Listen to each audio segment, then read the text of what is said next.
Ingat sa heat stroke ang mga bata. Kaya nga sa ilang paaralan, suspendido ang klase dahil sa sobrang init. Nasa frontline ng balitang yan si JC Cosico.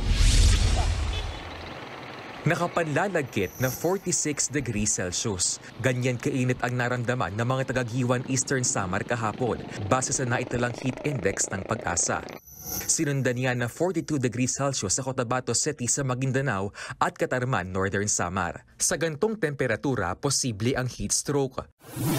Dahil sa tindi ng init na sinabayan ng El Nino, nadagdagan pa mga suspendidong klase sa iba't ibang panig ng bansa ngayong araw.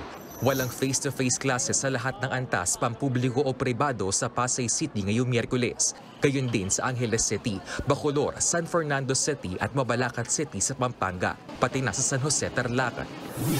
Nagsuspende rin sa Liloan, Minglanilla, Talisay City, Consolacion, Cordova, Naga City, San Fernando at Toledo City sa probinsya ng Cebu. Ilan sa kanila magkakaroon ng modular classes. Suportado ni House Basic Education and Culture Chairman at Pasig City Congressman Roman Romulo ang mga suspension. Hindi pa raw kasi weather resilient o akma sa mainit na panahon ang mga paaralan sa bansa.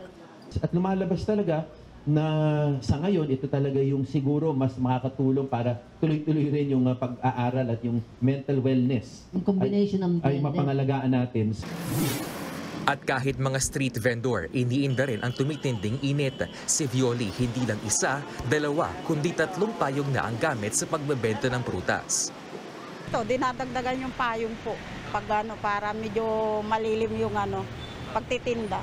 Para kang bibigay na pag mainit na.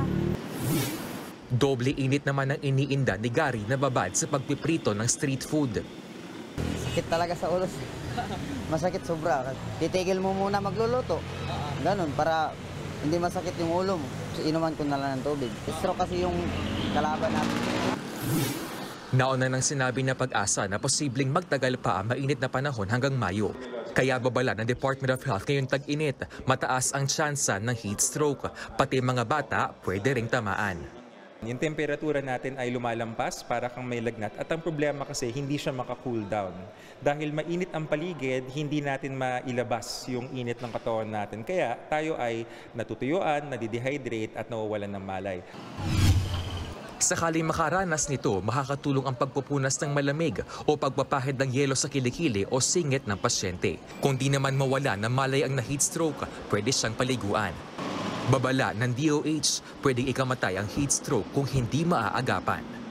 Nagbabalita mula sa Frontline, JC Cosico, News 5. Mga kapatid, Julius Babaw po. Iba na ang may alam at may pakialam sa panahon ngayon.